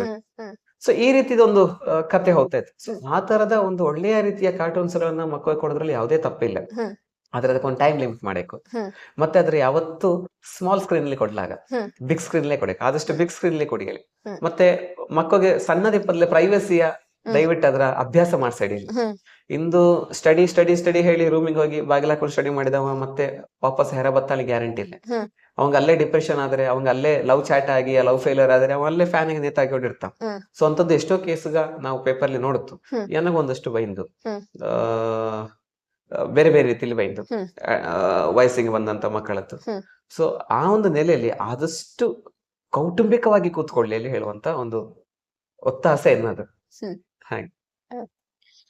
ಸೊ ಅದೇ ನಾನು ಇಂದ್ರಾಣ ಪಾಡ್ಕಾಸ್ಟ್ ಇಲ್ಲದೆ ಈ ಡಿಪ್ರೆಷನ್ ಬಗ್ಗೆ ಮತ್ತೆ ಈ ಸುಸೈಡಲ್ ಥಾಟ್ಸ್ ಇದ್ರ ಬಗ್ಗೆ ನಾನು ಮಾತಾಡ್ಲಿ ಇಷ್ಟಪಡ್ತಿಲ್ಲ, ಎಂತಕ್ಕೆ ಮಾತಾಡ್ಲಿ ಇಷ್ಟಪಡ್ತಿಲ್ಲ ಹೇಳ್ರೆ ಅದರಿಂದ ಮೊದಲೇ ನಮ್ಗೆ ಆಕ್ಷನ್ಸ್ ತಕೊಂಬಲಕ್ಕಲ್ಲ. ಸೊ ಅದ್ರ ಬಗ್ಗೆ ನಾನು ಹೆಚ್ಚು ಮಾತಾಡ್ಲೆ ಇಷ್ಟಪಡ್ತೆ.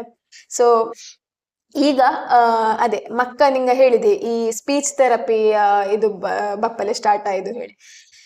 ಈಗ ನೋಡ್ತಾರೆ ಮಕ್ಕ ಎಂತರ ಒಂದು ಟ್ರೆಂಡಿಂಗ್ ವರ್ಡ್ ಇದ್ದು ಎನ್ನ ಬಾಬೆ ಎಕ್ಸ್ಟ್ರೋವರ್ಟ್ ಅಥವಾ ಎನ್ನ ಮಗ ಇಂಟ್ರೋವರ್ಟ್ ಹೇಳಿ. ಇದು ಆಕ್ಚುಲಿ ಅವರ ಎಂತರ ಒಂದು ಹೆಗ್ಗಳಿಕೆ ಹೇಳುವಂಗೆ ಹೇಳ್ತಾ ಇದ್ದವು. ಆದರೆ ಇದು ಎಷ್ಟು ಇದಾಗ್ತಾ ಇದ್ದು ಹೇಳ್ರೆ ಮಕ್ಕಳಿಗೆ ಸ್ಟೇಜಿಗೆ ಬಂದು ಮಾತಾಡ್ಲೇ ಹಿಂಜರಿಯುವಷ್ಟು ಆಗ್ತಾ ಇದ್ದು. ಸೊ ಇದ್ರ ಬಗ್ಗೆ ಹೇಳುದಾದ್ರೆ ನಿಂಗ ಮಕ್ಕ ಇಂಟ್ರೋವರ್ಟ್ಸ್ ಎಂತಕ್ಕೆ ಆಗ್ತಾ ಇದ್ದವು ಹೇಳಿ, ಮತ್ತೆ ಅವರ ರಿಲಿಜಿಯಸ್ ಬಿಲೀಫ್ ಎಂತಕ್ಕೆ ಸ್ಟ್ರಾಂಗ್ ಆಗ್ತಾ ಇಲ್ಲ ಹೇಳಿ. ಸಾಕಷ್ಟು ಶಿಕ್ಷಣ ಸಂಸ್ಥೆಯ ಒಂದು ಕಾಂಬಲ್ ಅವಕಾಶ ಸಿಕ್ಕಿದ್ದು ನೋಡಿ, ಬೈಂದಲ್ಲಿ ಹೇಳೋದಕ್ಕಿಂತ ಕಾಂಬಲ್ ಅವಕಾಶ ಸಿಕ್ಕಿದ್ದು. ಮಠದ ಒಂದು ನೆಲೆಯಲ್ಲಿ ಅದಕ್ಕೂ ಅಥವಾ ಬೇರೆ ಬೇರೆ ಶಿಕ್ಷಣ ಸಂಸ್ಥೆಯಲ್ಲಿ ರಿಸರ್ಚ್ ಪರ್ಸನ್ ಆಗಿ ಕರೆಸೋದಕ್ಕೂ, ಪೇರೆಂಟ್ಸ್ ಮೀಟಿಂಗ್ ಕರೆಸೋದಕ್ಕೂ. ಸೊ ಎಲ್ಲ ಶಿಕ್ಷಣ ಸಂಸ್ಥೆ ನೋಡಿ ಅಪ್ಪಾಗ 90% ಆನ್ ನೋಡಿದ ಒಂದು 300-400 ಶಾಲೆಗಳ ಲಿಸ್ಟ್ ಇಲ್ಲಿ 90% ಕೇವಲ ಪಠ್ಯ ಪುಸ್ತಕದೊಳಗೆ ಅಂತ ಇದ್ದು ಅದರ ಬಾಯ್ ಹಾಟ್ ಮಾಡಿಸಿ ಪರೀಕ್ಷೆಯಲ್ಲಿ ಅದರ ವಾಪಸ್ ಬರೆಸಿ ನೆನಪಿನ ಶಕ್ತಿಯ ಟೆಸ್ಟ್ ಮಾಡಿಸಿ ಅದರ ಮೇಲೆ ಒಂದು ಮಾರ್ಕ್ಸ್ ಕೊಟ್ಟು ಮಕ್ಕಳ ಮುಂದಿನ ಕ್ಲಾಸಿಗೆ ಕಳ್ಸುತ್ತೆ. ಇದು ಮಾಡ್ತು. ಎರಡನೇದಾಗಿ ಅಂತ ಹೇಳಿದ್ರೆ ನೆನಪಿನ ಶಕ್ತಿ ಇಲ್ಲೇ ಹೇಳಿದ್ರೆ ಪರವಾಗಿಲ್ಲ, ಮ್ಯಾನೇಜ್ಮೆಂಟ್ ಬೈವಲಾಗ ಹೇಳಿ ಟೀಚರ್ಸ್ ಲಾಯಕಲ್ಲಿ ಮಾರ್ಕ್ಸ್ ಕೊಟ್ಟು ಮಕ್ಕಳ ದಡ್ಡರನ್ನಾಗಿ ಆದ್ರೂ ಮುಂದಕ್ಕೆ ಹಾಕುತ್ತವೆ. ಇದೊಂದು ವ್ಯವಸ್ಥೆ ಇದ್ದು. ರಿಲಿಜನ್ ಪ್ರಾಬ್ಲಮ್ ಎಲ್ಲಿ ಬತ್ತು ಹೇಳಿದರೆ, ನಾವೆಲ್ಲ ಹಿಂದೂಗ ದೇವಸ್ಥಾನಕ್ಕೆ ಹೋತು, ದೇವಸ್ಥಾನ ಇದ್ದು, ಮುಸ್ಲಿಮರು ಮಸೀದಿಗೆ ಹೋದವು, ಕ್ರಿಶ್ಚಿಯನ್ಗ ಇದಕ್ಕೆ ಹೋದವು, ಚರ್ಚಿಗೆ ಹೋದವು. ಶಿಕ್ಷಕ ಯೋಚನೆ ಮಾಡಿದ ಅವರೆಲ್ಲ ಎಲ್ಲಿ ಒಟ್ಟು ಸೇರ್ಸುದು ಹೇಳಿ, ಹಾಗೊಂದು ಶಾಲೆ ಕಲ್ಪನೆ ಬಂತು. ಹೆಂಗ ಸಣ್ಣದಿಪ್ಪ ಶಾಲೆ ಕಲ್ಪನೆಯಲ್ಲಿ ಕೂಡ ಮುಸಲ್ಮಾನರು ಶುಕ್ರವಾರ ಪ್ರಾರ್ಥನೆಗೆ ಹೋದರೆ ಅದೇ ಶುಕ್ರವಾರ ಅಲ್ಲಿ ಭಜನೆ ಆಗಿಂಡಿತ್ತು ಶಾಲೆಯ ಒಳಗೆ. ಇಂದು ಧಾರ್ಮಿಕತೆ ಶಾಲೆಯಲ್ಲಿಯೂ ಇಲ್ಲ, ಮನೆಯಲ್ಲಿಯೂ ಇಲ್ಲ, ಮನೆಯಲ್ಲಿಯೂ ಆ ಕಲ್ಪನೆ ಇಲ್ಲ. ಸೊ ಎಲ್ಲಿಯೂ ಕೊಡದ್ದೇ ಸ್ಪಿರಿಚುವಲ್ ಆಸ್ಪಿರೆನ್ಸ್ ಅದು ಗಟ್ಟಿಯಪ್ಪಲ್ಲಿ ಸಾಧ್ಯ ಇಲ್ಲ ಹೇಳಿ. ಮತ್ತೆ ಯಾವ ಗಟ್ಟಿಯಕ್ಕೆ ಹೋಳಿದ್ರೆ ಆರೋ ಒಬ್ಬ ಜಾತಕ ಹೇಳಿದನೋ ಅಥವಾ ದೇವಸ್ಥಾನಕ್ಕೆ ನೀನು ಅಲ್ಲಿ ಕಾರಣಕ್ಕೆ ಇದ್ದು ಇಲ್ಲಿ ಕಾರಣಕ್ಕೆ ಇದ್ದು ಆ ದೇವರ ನಂಬಿಕೊಂಡ್ರೆ ನಾಗ ಆಯ್ತು, ಈ ದೇವರ ನಂಬಿಕೊಂಡ್ರೆ ಆಯ್ತು ಅಲ್ಲಿ ಹೇಳುವಂತ ನೆಲೆಯಲ್ಲಿ ಹೋಯ್ಕಷ್ಟೇ. ಎಸ್ಪೆಷಲಿ ಬ್ರಾಹ್ಮಣರು ಆ ದೇವರು ನಂಬಿಕೊಂಡ್ರೆ ಆಯ್ತು, ಈ ದೇವರು ನಂಬಿಕೊಂಡ್ರೆ ಗೊಂತಿಲ್ಲ. ನಮಗೆ ಶಂಕರಾಚಾರ್ಯ ಅದ್ವೈತ ಅಲ್ಲಿ ಹೇಳಿಕೊಟ್ಟದ್ದು, ಎಲ್ಲಾ ದೇವರ ಒಟ್ಟು ಶಕ್ತಿ ಅದು ಅದ್ವೈತ ಅಲ್ಲಿ ಹೇಳುವಂಥದ್ದು. ಸೊ ಆ ಅದ್ವೈತ ಸಿದ್ಧಾಂತ ಪ್ರಕಾರ 6 ಬೇರೆ ಅಲ್ಲ, ದೇವನ ಒಬ್ಬ ನಾಮ ಹಲವು ಹೇಳುವಂಥದ್ದು. ಸೊ ಅದ್ರಲ್ಲಿ ಮತ್ತೆ ವಿಶೇಷ ಇಲ್ಲ, ಆ ದೇವರಿಗೆ ಹೋದ್ರೆ ಕಾರಣಿಕ, ಈ ದೇವರಿಗೆ ಹೋದ್ರೆ ಕಾರಣಿಕ ಹೇಳಿಲ್ಲ. ನಮ್ಮ ಹೃದಯ ಗರ್ಭಗುಡಿ ಒಳೊಬ್ಬ ಭಗವಂತ ಇದ್ದ, ಅವನು ಪ್ರಾಮಾಣಿಕವಾಗಿ ಪೂಜೆ ಮಾಡಿ ಒಪ್ಪದು, ಮನೆ ದೇವರಿಗೆ ಒಂದು ಅಡ್ಡ ಬೀಳೋದು. ಸೊ ಈ ಒಂದು ನೆಲೆಯಲ್ಲಿ ನಾವು ಗಟ್ಟಿಗೊಳಿಸಿಕು. ಹ್ಮ್. ನಮ್ಮ ಅಮ್ಮಂದ್ರೆಲ್ಲ ಒಂದು ಕಲ್ಲಿನ ವಿಗ್ರಹ ಕಂಡಾದಪ್ಪಗ ಹ್ಮ್. ಸಣ್ಣ ದೀಪಾವಳಿ ನೋಡು ಮಗ ಅಲ್ಲಿ ಚಾಮಿ ಇದ್ದ, ಹ್ಮ್. ಚಾಮಿ ಮಾಡು ಹ್ಮ್. ಹೇಳಿಕೊಂಡಿತ್ತಿದ್ದವು. ಹ್ಮ್. ನಮ್ಮ ಅಡ್ಡ ಬೀಳ್ಸೊಂಡಿತ್ತಿದ್ದವು. ಹ್ಮ್. ಗಂಧ ಪ್ರಸಾದ ಮಡಗೈಕೊಲ್ಲಿ ಹೇಳಿಕೊಂಡಿದ್ದವು. ತೀರ್ಥ ಪ್ರಸಾದ ಸಣ್ಣ ಮಗು ಹಿಂಗಾದ್ರೆ ಅವು ಆದ್ರೂ ಕೈಯಿಂದ ಹಾಕಿಕೊಂಡಿತ್ತಿದ್ದವು. ಹ್ಮ್. ಆ ಒಂದು ಸಂಸ್ಕಾರ ಬಂತು ನಮಗೆ. ಹ್ಮ್.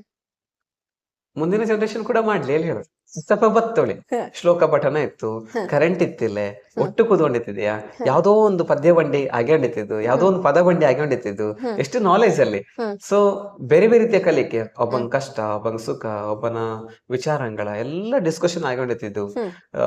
ಈ ಡಿಸ್ಕಷನ್ ಎಂತಿದ್ದು ಹ್ಮ್. ಅದೀಗ ಒಡೆದು ಹೋಯ್ತು. ಅದಿಲ್ಲೇ ಯಾವಾಗ ಅದಿಲ್ಲೆಯೋ ಹ್ಮ್. ಅಷ್ಟಕ್ಕ ಸ್ಪಿರಿಚುವಲ್ ಏನಾಯ್ತು, ಆ ಬೇಸ್ ಇಲ್ಲದ ಆಯ್ತು. ಹ್ಮ್. ನಿಂಗ ತಾಳೆ ಕೊಟ್ರೆ ಮಾತ್ರ ಮಗುವಿನ ಮನಸ್ಸು ತಾಳುತ್ತೇಳಿ. ಹ್ಮ್. ಆ ಮಗುವಿನ ಮನಸ್ಸು ತಾಳಿಕೆ ಹೊಳಿಯದು, ತಾಳ್ಮೆಯಿಂದ ಇರಬೇಕು. ಹ್ಮ್. ತಾಳಿದವನು ಬಾಳಿ ಅನ್ನೋ ಹೇಳಿದ್ರೆ. ಹ್ಮ್. ಸೊ ಆ ತಾಳ ಹ್ಮ್. ಎಂಗಳ ಕೈಲಿ ಇತ್ತಿದ್ದು. ಹ್ಮ್. ಈಗ ನಮ್ಮ ಮಕ್ಕಳ ಕೈಲಿ ಅದು ಕೊಡ್ತಾ ಇಲ್ಲ. ಹ್ಮ್. ನಾವು ತಾಳ ಕೊಡೋ ಬದಲು ಬೇರೆ ರೀತಿ ಕೊಡ್ತಾ ಇದ್ದು. ಸೊ ಇನ್ನೊಂದೇನಾಗ್ತಾ ಇದ್ರೆ ಕಾಂಪಿಟೇಷನ್ಸ್ ಹ್ಮ್. ಶುರು ಆಯ್ತು. ಹ್ಮ್. ಮಕ್ಕಳ ಮಾತನಾಡ್ಸೋವಿಲ್ಲ, ಬೇರೆ ಬೇರೆ ವಿಚಾರಗಳ ಹೇಳುವವಿಲ್ಲ. ಹ್ಮ್. ಸೊ ಇಂಟ್ರೋವರ್ಟ್ ಯಾವಾಗ ಆಗುತ್ತೋ ಹೇಳಿದ್ರೆ ಬೇರೆಯವರ ಜೊತೆಗೆ ಬೆರವಲೇ ಬಿಡ್ತವೆ. ಹ್ಮ್. 5 ವರ್ಷದ ಒಳ ನಾವು ಸಾಮಾಜಿಕವಾಗಿ ಮಗುವಿನ ಹೆರ ಕರ್ಕೊಂಡು ಬಂದು ಅದರ ಜಾತ್ರೆಯಲ್ಲಿಯೋ ಅಥವಾ ಸಂಸ್ಥೆಯಲ್ಲಿಯೋ ಅಥವಾ ಕೌಟುಂಬಿಕ ಕಾರ್ಯಕ್ರಮಲ್ಲಿಯೋ ಅಥವಾ ಸಾಮಾಜಿಕ ಸಂಘಟನೆಗಳ ಮಧ್ಯವೋ ನಾವು ಭಾಗವಹಿಸಿ ಅದನ್ನು ಭಾಗವಹಿಸುವ ಹಾಗೆ ಮಾಡ್ರೆ ಅದೇನಾವತ್ತು ಎಲ್ಲರೊಟ್ಟಿಗೆ ಬೋಲ್ಡ್ ಆಗಿ ಮಾತಾಡ್ಲಿ ಶುರು ಮಾಡ್ತಾರೆ. ಸ್ಟೇಜ್ ಫಿಯರ್ ಅದು ಯಾವ್ದು ಇರ್ತಿಲ್ಲ, ಅವ್ಕೆ ಯಾವ ಭಯವೂ ಇರ್ತಿಲ್ಲ. ಹ್ಮ್.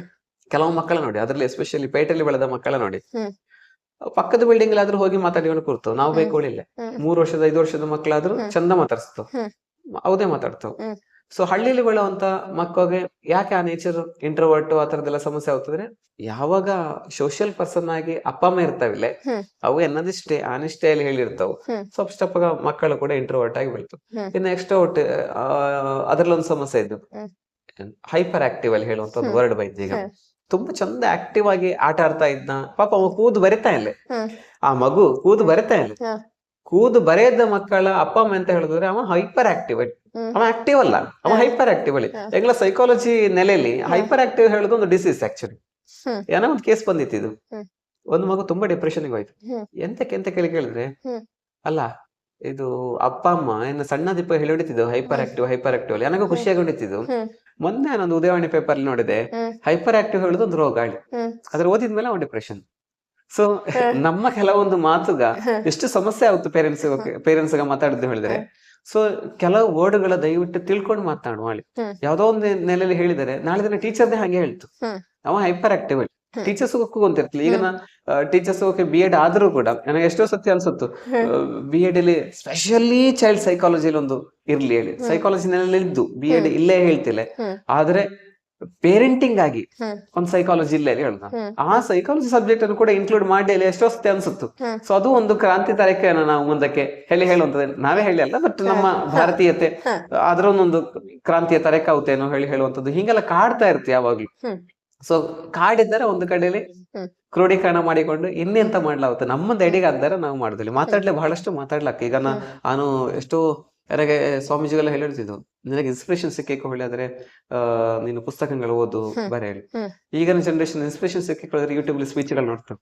ಸೊ ನನಗೆ 100ಕ್ಕೆ 100 ಗೊಂತಿದ್ದು ಇನ್ಸ್ಪಿರೇಷನ್ ಸಿಕ್ಕಿಕೊಳ್ಳಿ ಆದ್ರೆ ಯೂಟ್ಯೂಬ್ ಸ್ಪೀಚ್ಗಳಿಂದ ಆಗುತ್ತಿಲ್ಲ. ಅದು ಒಂದರೆ ಬ್ಯಾಟ್ರಿ ಚಾರ್ಜ್ ಆಯ್ತು. ಈಗ ಎಷ್ಟೋ ಜನ ಸ್ಪೀಕರ್ಗೆ ಇದ್ದವು, ಕಾಲೇಜಲ್ಲಿ ಮಾತನಾಡೋ ಇದ್ದವು, ಬೇರೆ ಬೇರೆ ಭಾಷಣದಲ್ಲಿ ಮಾತನಾಡೋ ಇದ್ದವು, ಧಾರ್ಮಿಕ ಸಂಘಟನೆಯಲ್ಲಿ ಮಾತನಾಡೋ ಇದ್ದವು ಹೇಳಿ. ಸೊ ನೆಕ್ಸ್ಟ್ ಎಂತರ ಥಿಯರಿಟಿಕಲ್ ತುಂಬಾ ಈಸಿ, ಪ್ರಾಕ್ಟಿಕಲ್ ಅಂತಾರ ಹೇಳಿ. ಸೊ ನನಗೆ ಪ್ರಾಕ್ಟಿಕಲ್ ಪಾರ್ಟ್ ತುಂಬಾ ಇಷ್ಟ. ಸೊ ಏನಂದ್ರೆ ಸಾಧ್ಯವಾದಷ್ಟು ನೆಲೆಯಲ್ಲಿ ನಾನು ಹೆಜ್ಜೆಗಳ ಮಡಿಕೊಂಡು ಹೋಗ್ತಾ ಇದ್ದೆ. ಸೊ ಎನ್ನೋದು ಇನ್ನೂ ಪುಟ್ಟ ಹೆಜ್ಜೆ ಆಕ್ಚುಲಿ. 10-12 ವರ್ಷದ ಅನುಭವಲಿ ಈಗ ಒಂದು ಮಡಗುತ್ತಾ ಇಪ್ಪಂತದ್ದು. ಸೊ ಒಂದು ಸಮಾಜದ ಒಂದು ಈ ರೀತಿಯ ಒಂದು ಚಿಂತನೆ ಮಾಡಿಕೊಂಡು ಮುಂದೆ ಹೋಗ್ಬೋದು ಹೇಳಿ. ಅದೇ ಈಗ ನಿಂಗ ಈ ವಿಷಯ ವಿವರಿಸುವಾಗ ಸುಮಾರಷ್ಟು ಪಾಯಿಂಟ್ ನಾನು ಗಮನ ಮಾಡಿದ್ಯಪ್ಪಾಗ ನಿಂಗ ನಾವು ಮಾಡ್ತಾ ಇಲ್ಲೇ ಹೇಳುದ್ರನ್ನೇ ಹೈಲೈಟ್ ಮಾಡಿದಿ. ಅಂಬಾಗ ನನಗೆ ಮೂಡಿದ ಪ್ರಶ್ನೆ ಅಂತಾರ ಹೇಳ್ರೆ, ಅಂಬಾಗ ಇಂದಿನ ಪೇರೆಂಟ್ಸ್ಗೆ ಓಕೆ ಕೌನ್ಸಿಲಿಂಗ್ ನ ಅಗತ್ಯ ಇದ್ದ, ಮಕ್ಕಳ ಹೆಂಗೆ ನೋಡಿಕೊಳ್ಳಕು ಹೇಳಿ ಕೌನ್ಸಿಲರ್ನ ಹತ್ರ ಹೋಗಿ ಕಲಿಯುವ ಅಗತ್ಯತೆ ಇಂದು ಇದ್ದ ಹೇಳಿ. ಖಂಡಿತ 2 ಹಂತಗಳ ನಾನು ಟಚ್ ಮಾಡ್ತೇನೆ. ಒಂದು ಮಗು ಹುಟ್ಟಿದ ಮೇಲೆ ಮತ್ತು ಮಗು ಹುಟ್ಟುವ ಮುಂಚೆ. ಮಗು ಹುಟ್ಟಿದ ಮೇಲೆ ಅಲ್ಲಿಗೆ ನಿಂಗೋಕೆ 50% ಹೋತೊಳ್ ಲೆಕ್ಕ ಹ್ಮ್. ಎಂತ ಮಾಡ್ಲ ಅವತ್ತಲೆ. ಹ್ಮ್. ಸೊ ಇನ್ನ 50% ಹುಟ್ಟಿದ 6 ವರ್ಷ, ಹ್ಮ್. ಹುಟ್ಟಿದ ಮೇಲೆ 6 ವರ್ಷ. ಹ್ಮ್. ಸೊ ಹುಟ್ಟು ಸಂಸ್ಕಾರ ಫಸ್ಟ್ ಪ್ರಾಧಾನ್ಯತೆ ಕೊಟ್ರೆ ಬಹಳ ಅತ್ಯದ್ಭುತವಾದಂತ ಒಂದು ವಿಚಾರ ಅದು. ಹ್ಮ್. ಹೈಯೆಸ್ಟ್ ಫಾರಿನರ್ಸ್ ಗ ಇದರ ಅಡಾಪ್ಟ್ ಮಾಡ್ಕೊಂಡಿದ್ದೆವು. ಭಾರತೀಯ ಒಂದು ಕಲ್ಚರ್ನ ಹ್ಮ್. ಫಾರಿನರ್ಸ್ ಗ ಹೈಯೆಸ್ಟ್ ಅಡಾಪ್ಟ್ ಮಾಡಿಕೊಂಡಿದ್ದೆವು. ಇತ್ತೀಚೆಗೆ ಕೆಲವು ಪರಿಚಯ ಆದಂತಹ ಮಹಿಳೆಯರು ನನಗೂ ಕಾಲ್ ಮಾಡಿ ಕೇಳ್ತವು, ಹ್ಮ್. ಹೆಂಗ ಈ ನೆಲೆಯಲ್ಲಿ ಹಿಂಗೆ ಪಲಕ್ಕ ಹೇಳಿ. ಹ್ಮ್. ಎಂತಾರ ಹೇಳಿದ್ರೆ ಹ್ಮ್. ಒಂದು ಗರ್ಭ ಸಂಸ್ಕಾರ ಹೇಳಿ. ಹ್ಮ್.